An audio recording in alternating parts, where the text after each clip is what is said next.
Ich bin Maria und ich arbeite bei Stroheim jetzt seit 14 Jahren. Stroheim ist eine Fachstelle zur Prävention von sexuellem Missbrauch an Mädchen und Jungen. Und hier bin ich jetzt, weil ich eine Fortbildung zum Thema sexueller Missbrauch und Prävention gebe, und das mache ich auch in vielen anderen Städten und Orten. Und vorrangig gehe ich aber vor allen Dingen in Schulen und mache Workshops mit Kindern, wo wir auch mit dem Thema einfach versuchen, die Kinder zu sensibilisieren und zu erreichen, mit Hilfe von Rollenspielen und so. Ja, das ist meine Arbeit im Großen und Ganzen. Und vielleicht noch zu meiner Person. Ich bin Mutter von 3 Kindern und auch das verbindet mich immer wieder so mit diesem Thema, auch aus eigenen Erfahrungen. Und ja, und es war schön, hier beim Circus Zack zu sein.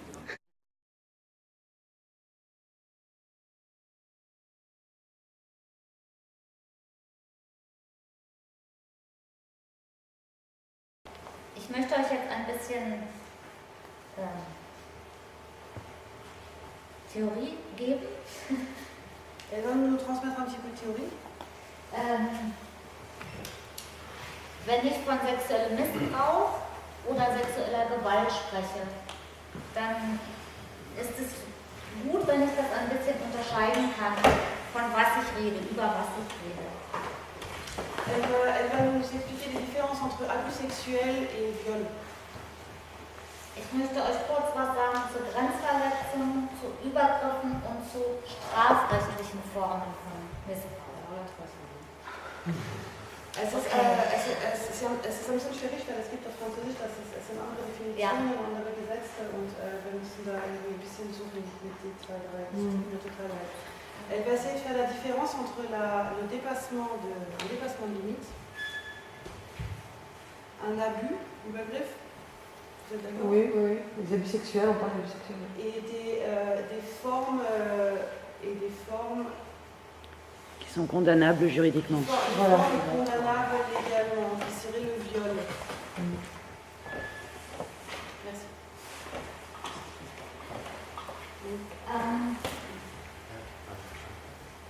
Il n'y a que le viol qui est condamnable.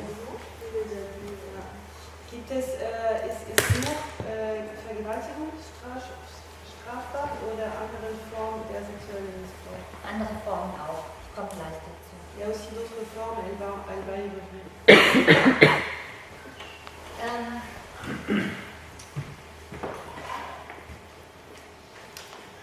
Menschen und auch eben Kinder erleben in ihrem Alltag Grenzverletzungen. Das ist eine Alltagssituation, die alle von euch auch wahrscheinlich Beispiele nennen könnten. Un dépassement de limite, enfin, c'est un truc quotidien pour toute personne et tout enfant, et même nous au quotidien, on va en nommer plein. Weil sie können unbeabsichtigt sein von Menschen, die gar nichts Böses im Sinn haben, aber meine persönliche Grenze überschreiten, weil sie eine andere haben. Ça peut être complètement involontaire de personnes qui ne voulaient pas faire du mal du tout, mais simplement par le fait qu'on a des limites qui se situent à différents endroits. On définit nos limites différemment. Eine Umarmung zum Beispiel. Ja?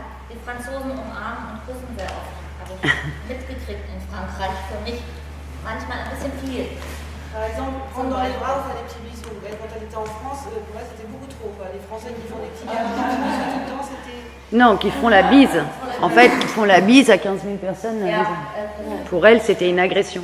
Das kann für jemanden, der das gar nicht mag, eine Grenzverletzung sein, gefühlt, obwohl das der andere nicht beabsichtigt. Pour quelqu'un qui n'aime pas ça du tout, ça peut déjà être un vrai dépassement de limite. Comment on pourrait dire dépassement de limite? Eh bien, dépassement de limite, ça va très bien. C'est faire le fait de la briser, quoi, de la blessure. De la blessure. De la blessure, de la... Une intrusion. C'est déjà une intrusion à partir du moment où moi j'ai une autre définition et du coup ça me fait du mal alors que la personne elle ne voulait pas du tout faire quelque chose. Also es wird sehr individuell erlebt. Auch die Kinder, mit denen ihr arbeitet, werden ganz unterschiedliche Körpernähe mögen oder nicht mögen. Et ça, c'est extrêmement individuel. Et aussi, les enfants avec qui on travaille, ils aiment une proximité plus ou moins forte. Non, c'est très individuel.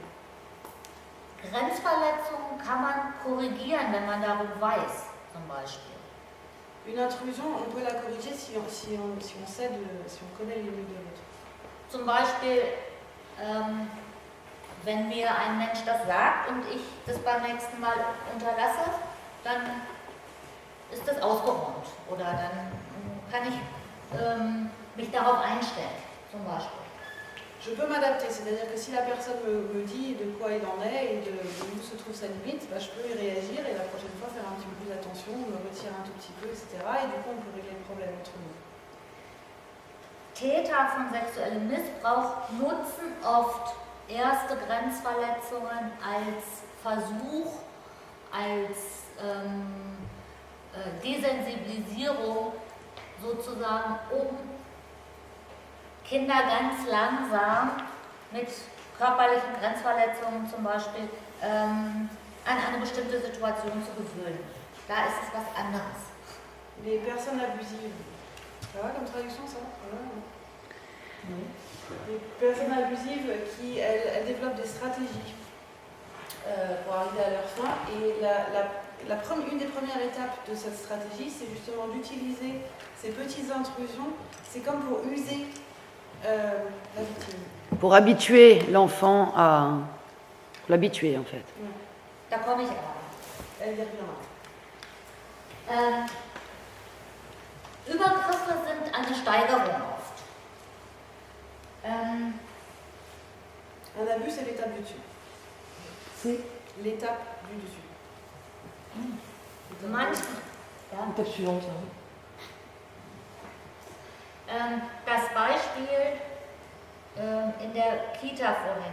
Wenn es ein Regelwerk gibt und Mitarbeiter halten sich nicht daran, zum Beispiel bei der Wickelsituation, machen immer wieder einen Raum zu, wo sie alleine sind mit Kindern, obwohl es eine Absprache zum Beispiel gibt, dass das nicht gewünscht ist. Das wäre ein Übergriff, weil der beabsichtigt ist. Ja? Par exemple, pour revenir à l'histoire de la maternelle tout à l'heure ou de la crèche, la personne qui s'enferme très souvent pour changer les couches et la personne, elle commence à s'enfermer même dans des salles avec des enfants seuls, etc. Donc là, il y a vraiment la volonté de le faire et c'est vraiment la volonté d'ignorer les règles, etc. Donc là, il y a vraiment une intellectualisation, une volonté. Même après discussion. Ja, oder ich hatte eine Situation in der Schule, da haben sich Kinder beschwert, dass der Lehrer immer, zum Beispiel, wenn Kinder sitzen, wenn Kinder am Tisch sitzen, so nah kommen, ja, und mitgucken in die Bücher. Die haben sich beschwert, es gab ein Gespräch, aber der Lehrer hat es weitergemacht. Das wäre ein Übergriff und nicht einfach eine Grenzverletzung, die man nicht mehr bewusst im Kopf hat und trotzdem noch kein sexueller Missbrauch. Ja? Par exemple, dans une école où elle a travaillé, où les enfants avaient commenté et c'était vraiment c'était plein d'un instit qui se collait, comme elle a montré là tout à l'heure. Et donc il y a eu une discussion avec l'instit et il a complètement ignoré toute l'histoire et il a continué. Donc à partir du moment où il continue et il ignore complètement ce qu'ont dit les gamins, et ben c'est déjà un mal.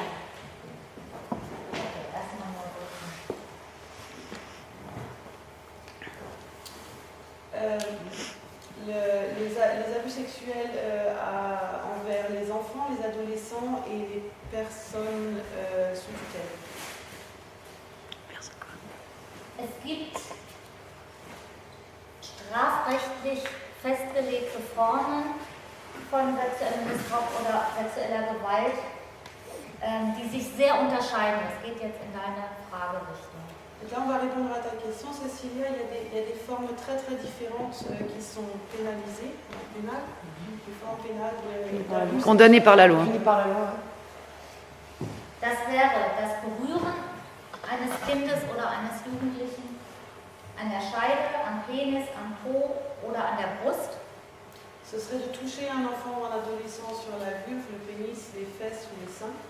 Zungenrisse. D'embrasser sur la bouche. Wenn ein Kind zum Beispiel vor dem Täter, vor einem Erwachsenen masturbieren muss. Excuse-moi, en fait, c'est embrasser avec la langue. Que l'enfant doive se masturber devant la personne abusive.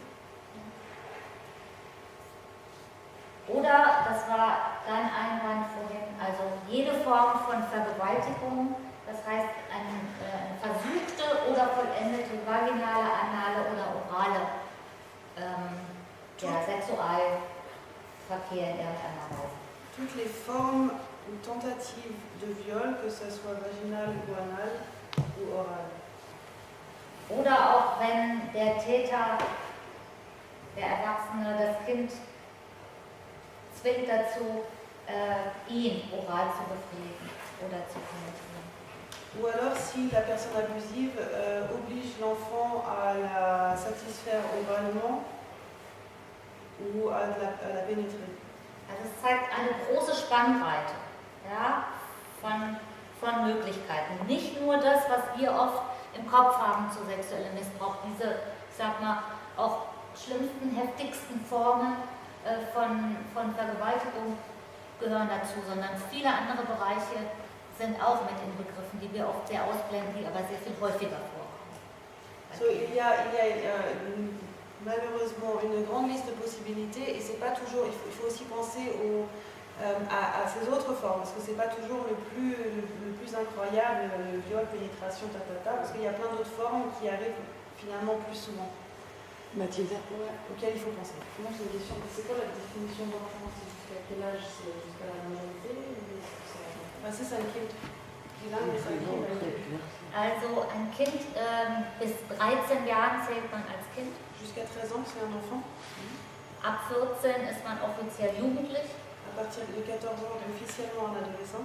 Aber Missbrauch bei Jugendlichen, auch noch zwischen 14 und 16 Jahren, gehört mit da rein. Ab 14 dürfen aber Jugendliche rein rechtlich Sexualität haben, also Sex haben.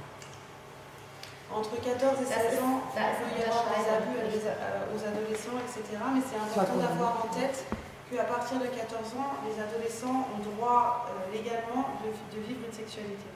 Trotzdem gibt es sexuellen Missbrauch bei 14, 15, 16-Jährigen, auch bei 17-Jährigen, wenn sie in Abhängigkeiten stehen. Familie, Lehrer, Ausbildung oder der Altersunterschied zu groß ist. Also ein 14-jähriges Mädchen mit einem 20-jährigen Mann, ja, selbst wenn es einwilligt, wäre das rein formal ein sexueller Missbrauch.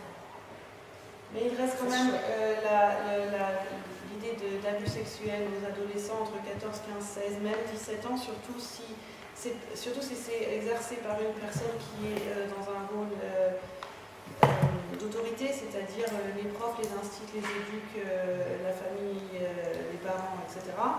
Mais aussi, on pourrait dire une jeune fille de 14 ans avec un mec de 20 ans, il y aurait une différence trop grande d'âge. Et du coup, même si elle est d'accord et consentante, on parlera aussi d'abus. Das Gesetz ist sehr kompliziert. Und là, on parle de la loi. Und in Frankreich ist bestimmt anders. Ja. En détail, c'est très compliqué. Probablement différent en France. Noch zu Formen von Missbrauch. Ohne Körperkontakt zum Beispiel.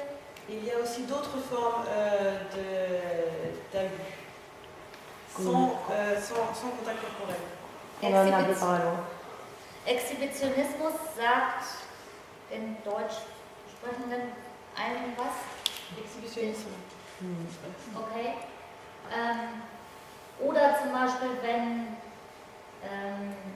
erwachsene Kinder im Netz auffordern, entweder per Kamera oder auch sich zu treffen per Mail oder so, sich zu sexuellen Handlungen zu verabreden. Toutes les histoires de chat sur Internet, c'est-à-dire quand des adultes se prennent des rendez-vous pour avoir du sexe avec des enfants par Internet, soit avec caméra ou alors sans. Passiert sehr häufig in Chats, die auch nur Kinderchats eigentlich sind, wo sich Erwachsene einladen. Ça arrive très souvent dans tous ces chats qui sont faits normalement pour les enfants, mais il y a des adultes qui s'inscrivent et qui se filent des rendez-vous avec les gamins. Oder auch lass das eine mal aus, das ist so kompliziert. Ein Kind zum Beispiel, was sexuellen Handlungen beiwohnt, bewusst gewollt bei Erwachsenen, ja, obwohl es selbst nicht angefasst wird oder so, erlebt sexuellen Missbrauch. Même si un enfant n'est pas touché, de vivre une sexualité à côté d'un enfant et de consciemment avoir invité l'enfant ou de l'avoir laissé là, c'est déjà un abus sexuel. Meint nicht die Situation, wo ein Kind mal im Schlafzimmer gerade zufällig vorbeikommt, wenn da was los ist. Elle ne parle pas de la situation de l'enfant qui arrive dans la chambre à coucher en plein milieu de la nuit parce qu'il s'est réveillé et que par hasard il est arrivé comme ça. C'est que l'enfant était déjà là. Was auch mir in der Schule häufiger begegnet, was Kinder erzählen, ist, dass sie Zugang zur Pornografie haben, obwohl die Erwachsenen darum wissen. Die Erwachsenen machen sich strafbar. Es ist ein Straftatbestand von sexuellem Missbrauch. Ce qui lui arrive souvent à l'école, c'est que les enfants disent qu'ils ont accès à la pornographie alors que les parents le savent. Et les parents sont vraiment Condamnable. sont condamnables parce qu'ils sont au courant que leurs gamins ont accès à la pornographie. Aber heißt das dann, dass Eltern theoretisch dazu verpflichtet sind, den Internetgebrauch der Kinder zu kontrollieren oder einzuschränken? Weil ich meine, es ist ja schon auch schwierig.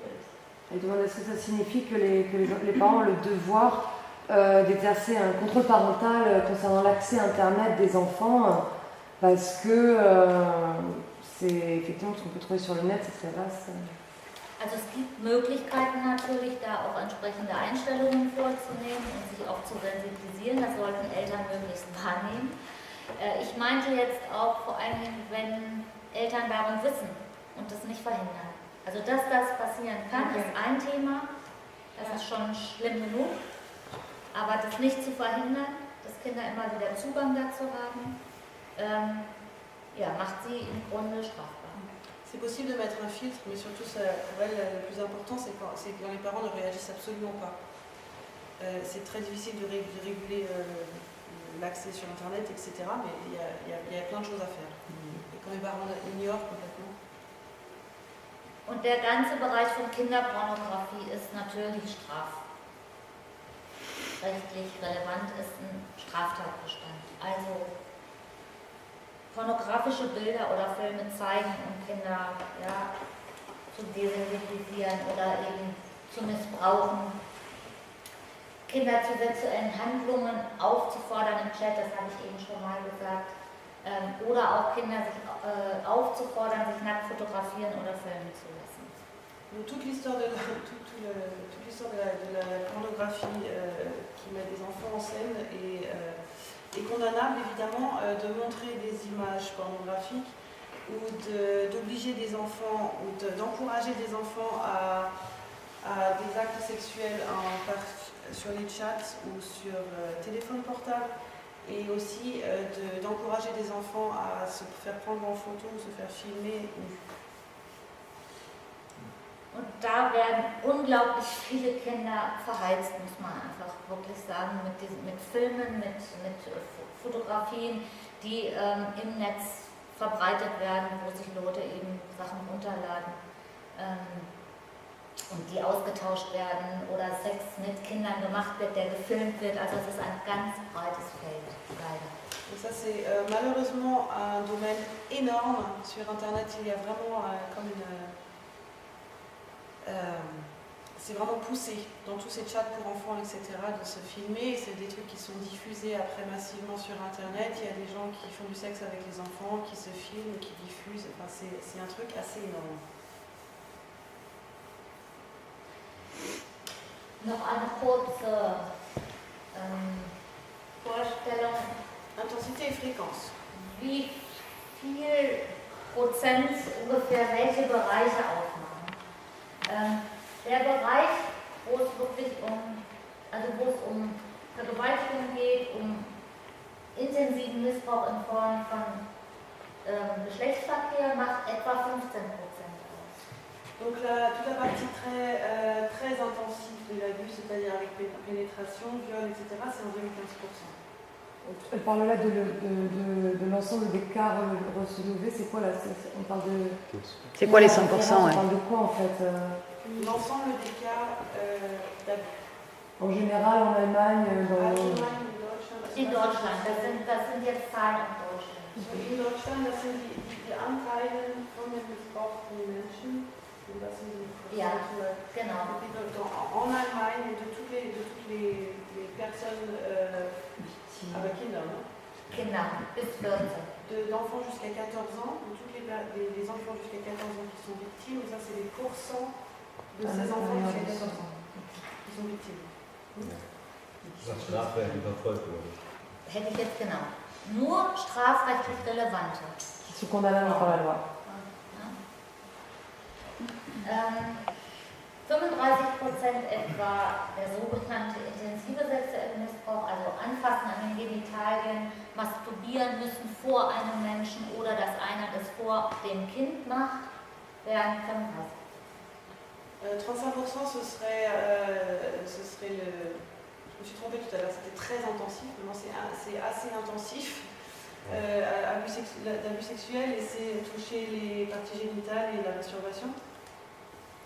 Weitere 35% machen aus, hier genannt, weniger intensiver Missbrauch, zum Beispiel sexualisierte Küsse, versuchtes Anfassen an Brust, Po oder an Scheide oder Penis. Les autres 35% ce serait un petit peu moins intensif, c'est-à-dire un baiser un peu sexuel et essayer de toucher les parties génitales, etc. Und dann nochmal 15% ohne Körperkontakt, also was ich gerade sagte, Pornografie zeigen oder Exhibitionismus-Erlebnisse oder sowas dieser Art. Les derniers 15% ce serait tous les abus sexuels sans contact corporel, c'est-à-dire montrer la pornographie, l'exhibitionnisme, etc. Mir ist wichtig zu sagen, dass egal, was ein Kind oder ein Jugendlicher erlebt, auch wenn da steht sehr intensiv, weniger intensiv, das noch nichts darüber sagt, was das für eine Wirkung auf das Kind hat und was das für ein Trauma auch sein kann oder für ein Thema sein kann. Das ist nicht daran gebunden, ob jetzt sehr intensiv, weniger intensiv.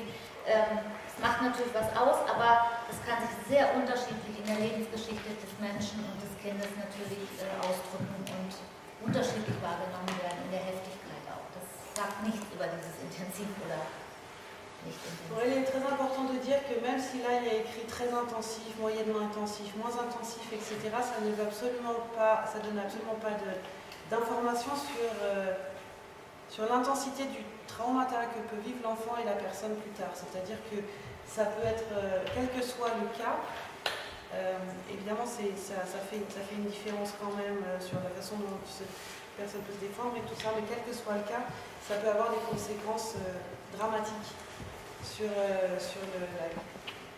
la carrière, enfin, sur la vie de la personne. Kurze Zwischenfrage, die Statistik ist wieder basiert auf den gemeldeten Vorfällen und dazu gesagt, vermutlich diese Dunkelziffer. Kann das nochmal so Die Dunkelziffer, also wenn ich jetzt euch Zahlen... En fait, la question qu'a posée Jens, c'est savoir les statistiques qui sont là. Donc, effectivement, c'est ce qui était condamné par la loi. Donc, c'est des cas qui ont été déclarés. Et il pense que si on connaissait toute la partie des cas où c'est pas connu en fait des services de police, ça serait probablement beaucoup plus. Die Dunkelziffer ist sehr hoch bei sexuellem Missbrauch, klar. Aber die Zahlen, die ich euch jetzt nenne, die sind reelle Zahlen. Das heißt, es sind Zahlen, die aus Untersuchungen, Befragungen, auch aus der Polizeistatistik, aber nicht nur, aus der Arbeit mit Betroffenen von den Beratungsstellen, die sozusagen alle zusammengeführt werden, wo man eine ziemlich klare Vorstellung gewinnen konnte in den letzten 20, 30 Jahren, wie hoch die Zahlen sind bei sexuellem Missbrauch. Die sind sehr reell zu sehen. Okay, les statistiques cachées, elles sont évidemment dans tous les cas d'abus sexuels, elles sont énormes, mais là ces chiffres-là, ils viennent d'une coopération et d'années d'études entre les centres d'accueil, les centres de soutien, etc. Et le travail aussi avec la police, mais pas seulement. Enfin, ces chiffres-là, c'est pas juste les porter plainte, enfin, les déclarer. C'est tout le monde. Presque. Les chiffres et les faits. Wenn ich alle, aber wirklich nur die strafrechtlichen Formen, die ich eben alle genannt habe, wenn ich die alle betrachte, ist etwa jedes 4. bis 5. Mädchen betroffen. En partant de tous les cas qu'on a nommés tout à l'heure, c'est-à-dire que toutes les formes d'abus sexuels, il y a une fille sur 4 ou sur 5. Et un garçon sur 8 ou sur 10.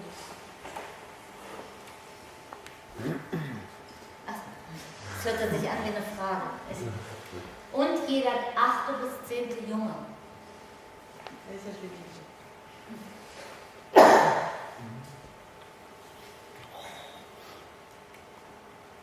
Die Zahl ist sehr niedrig angesetzt für Kinder mit Behinderungen. Ich vermute nach den letzten Untersuchungen, die ich gelesen habe, dass sie noch sehr viel höher ist.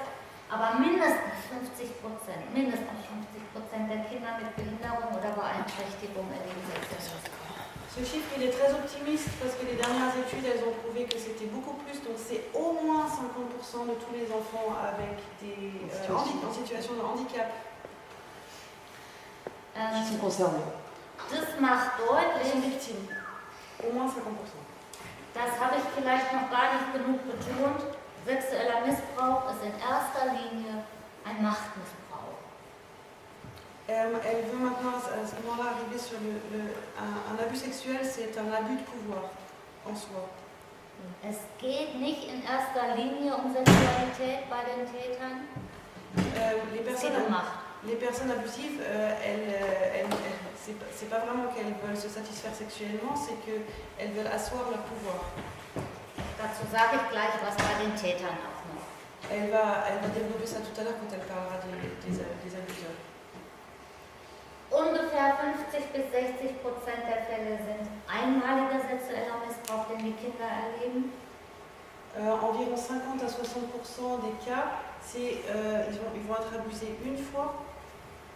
Und ungefähr 40 bis 50% erleben ihn mehrmals, teilweise über lange Zeit, teilweise auch über Jahre.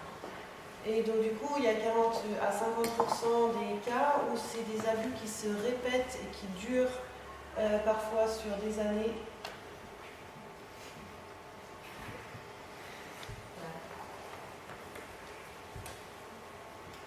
Ich habe jetzt noch mal eine Tabelle gemacht, wo ich die Kinder und Jugendlichen bis 16 Jahre mit reingenommen habe, weil es auch viele Missbrauchsfälle gibt in Abhängigkeitsverhältnissen, in Familie, in Ausbildung, Schule oder anderen Abhängigkeitssituationen. Die zähle ich hier einfach nochmal mit rein. Das kann man unterschiedlich eben.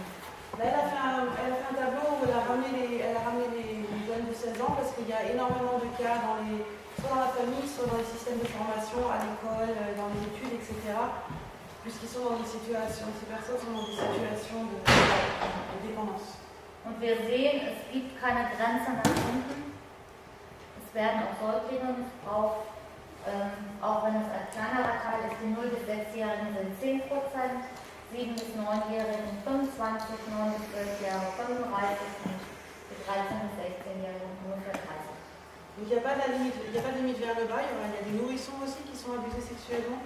Ce sont 10% des 0 à 6 ans, 25% des 7 à 9 ans, 35% des 9-12 ans et 30% des 13-16 ans. Der größte Teil ist im Grundschulalter etwa, kann man sagen. Der größte betroffene Gruppe. La majorité, c'est des enfants d'école primaire. Und das gilt sicherlich für Frankreich wie für Deutschland. Die Täter und Täterinnen kommen aus allen gesellschaftlichen Schichten. Elle pense qu'en France, c'est la même chose. Les personnes abusives viennent de toutes les classes sociales. Ein Drittel sind Jugendliche. Un tiers, ce sont des adolescents. Mein 14 bis 21, weil unser Jugendstrafrecht noch bis 21 gilt. Also, C'est-à-dire des personnes de 14 à 21 ans. pose une question parce que je les trouve énormes les chiffres. Genre 30%, c'est 30% d'enfants de 7 ans qui ont été... Non, c'est pas ça. C'est dans Des l'ensemble des enfants abusés, il y en a 30% qui sont dans cette tranche d'âge-là. Es waren nämlich so schön, über die Zahlen davor. Non. 30% von den 9- bis 16-Jährigen fanden sie das sehr, sehr hoch. Und Elsa meinte, nee, das sind 30% von den Von 100. Kindern. Ja, von den 100% Missbrauchlerkindern. Okay. Non, non, c'est important. C'est clair. Und wichtig für unsere Köpfe, um Kindern helfen zu können, ist zu wissen, es gibt auch Frauen, die Täterinnen sind. Das wissen manche nicht oder glauben manche nicht oder stellen sich das nicht vor. C'est important de dire qu'il y a aussi des femmes qui peuvent être abusées. 15%, vielleicht auch 20%, so darin bewegen sich die Zahlen. Les chiffres, ils se bougent entre 15 et 20%. Und der kleinste Teil von Tätern, nämlich 15% etwa, ist pädosexuell. Et parmi toutes les personnes abusives, il y a 15% qui sont vraiment des pédophiles. Das heißt, ausgerichtet auf Beziehung und Sexualität mit Kindern. Also die einen Kinderkörper anziehend finden in erster Linie und auch keine Beziehung zu Gleichaltrigen oder auf Augenhöhe von Erwachsenen leben und keine Sexualität leben mit Erwachsenen. Pour avoir la définition de pédophile, ce sont des personnes qui n'ont pas de relations sexuelles, affectives et amoureuses avec des personnes du même âge, qui sont attirées et pour construire une relation et pour vivre une sexualité par les enfants. Der größere Teil hat auch Beziehungen oder auch keine, aber lebt mit Erwachsenen in Beziehung und denen ist es noch weniger anzusehen, erstmal äußerlich. Ja? Das sind vielleicht Väter, auch von Kindern oder aber eben ganz normal integrierte erwachsene Menschen in der Gesellschaft. La grande majorité des personnes abusives, elles vivent complètement normalement dans la société. C'est des personnes qui ont des familles, c'est peut-être le père de famille, c'est plus difficile de les reconnaître en fait.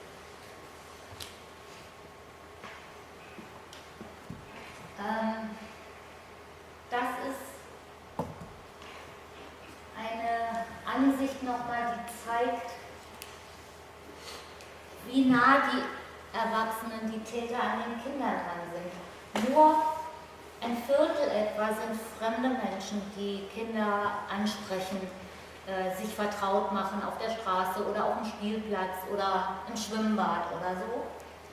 Qui sont les personnes abusives? Il n'y a que un quart, dans un quart des cas, c'est des personnes inconnues, c'est-à-dire à la piscine, quelqu'un qui débarque comme ça et qui veut papoter avec le gamin, etc.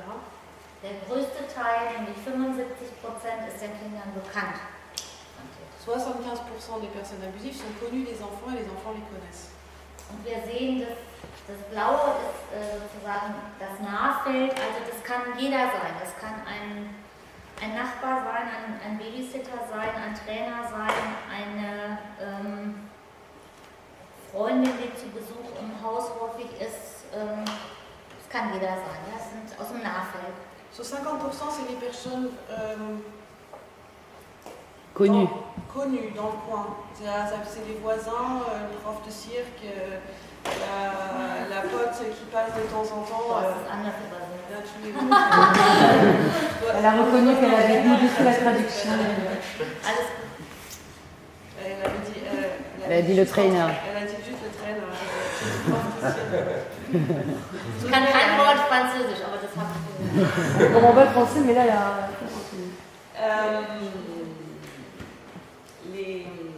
Oui, voilà, enfin les personnes connues. Quoi. L'environnement. Là, ça peut être aussi la copine de la famille qui passe souvent à la maison.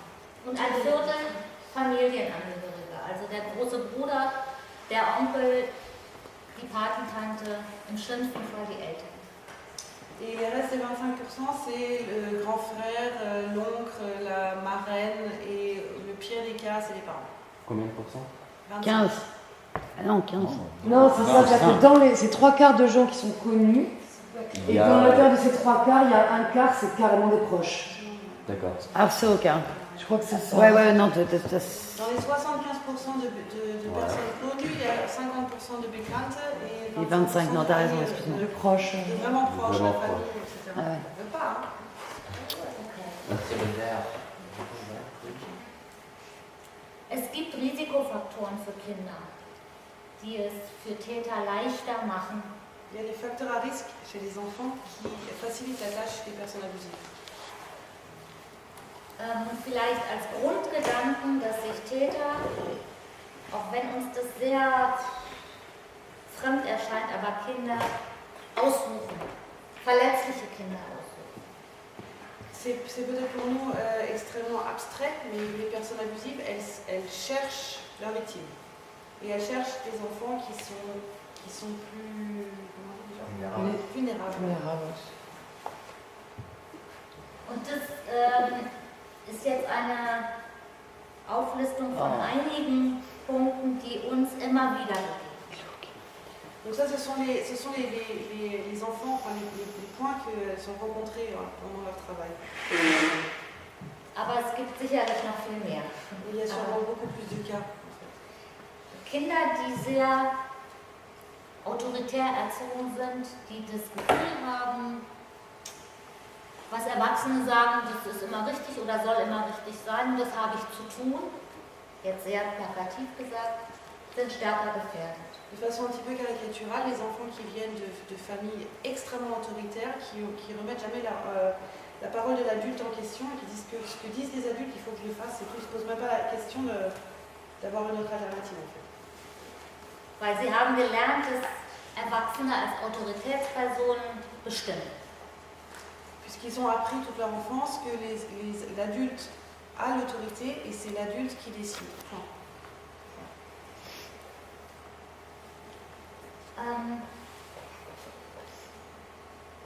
Kinder, die in einer Atmosphäre leben, wo Sexualität ein Tabu ist,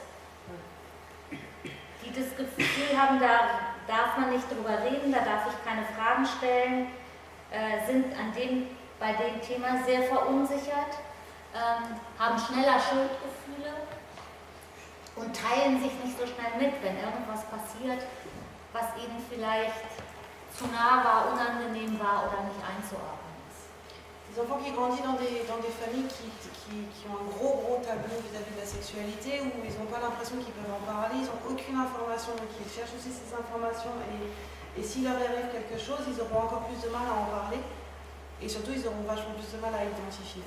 Parce qu'ils se sentent responsables. Sentiment de culpabilité. Ouais.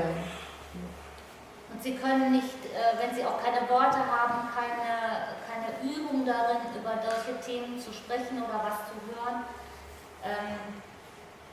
Sie haben eine viel größere Hemmschwelle, überhaupt so ein Thema anzusprechen, gerade wenn es dann auch noch negativ besetzt ist.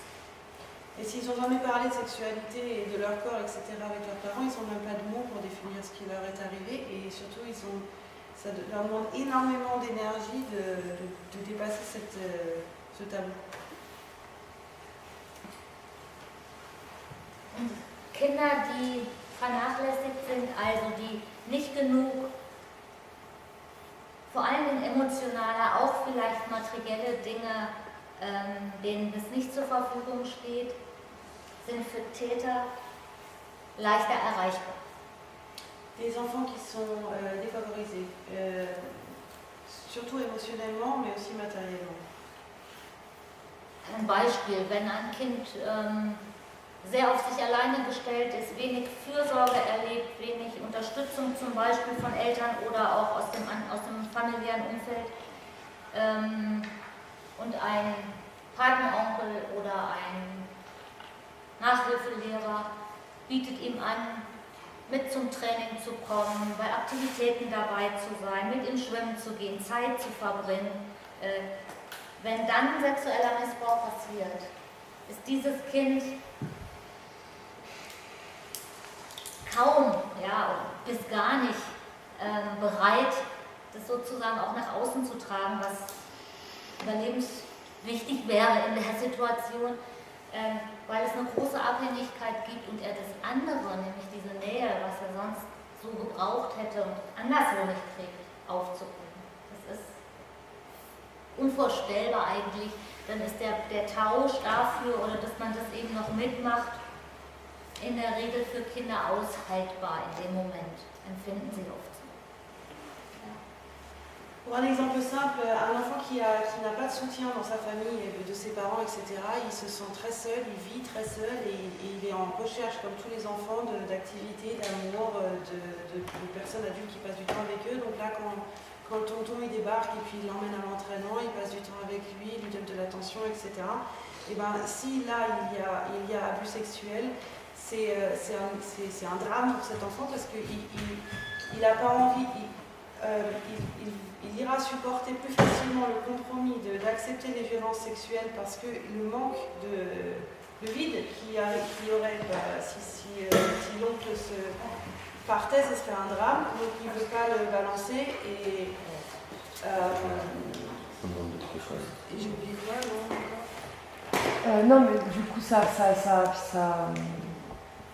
change t'as plus un rapport qui est ça change la donne, en fait. Oui, encore plus en comparaison avec des enfants qui ont des référents, etc., qui ont des personnes qui passent du temps avec eux, qui les aiment. Du coup, ils perdent moins quand ils balancent la personne abusée.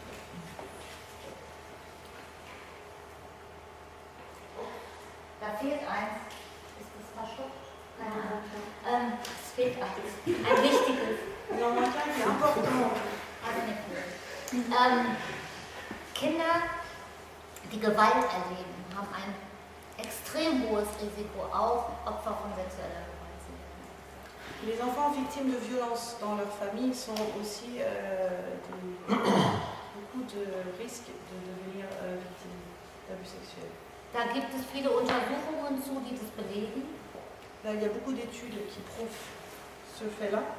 Und ich finde es absolut naheliegend, weil ein Kind, was im Alltag erlebt, dass die körperlichen Grenzen nie eingehalten werden, dass mit seinem Körper ganz oft gemacht wird, ja, was nicht in Ordnung ist, kann keine Schutzmauer aufbauen, dass das nicht in Ordnung ist und dass es sich dagegen verwehren kann.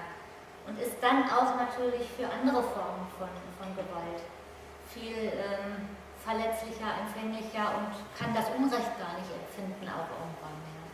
Dass das nicht in Ordnung ist. Pour elle, c'est logique parce que cet enfant vit au quotidien un dépassement de frontières bien claires, des intrusions où son corps n'est pas respecté, où ses limites ne sont pas respectées. Et du coup, c'est un enfant qui n'a pas appris à définir ses limites et du coup, qui est complètement incapable de les défendre.